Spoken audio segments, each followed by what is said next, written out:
ಯಸ್ಯ ದ್ವಿರದವಕ್ತ್ರಾದ್ಯಃ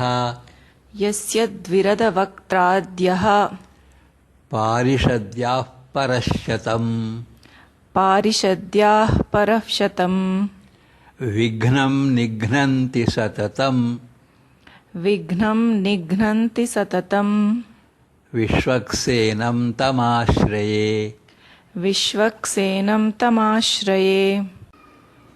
I seek refuge in the great Vishwaksena, the elephant-faced one, who, along with his innumerable attendants, would always eradicate all the obstacles that I face.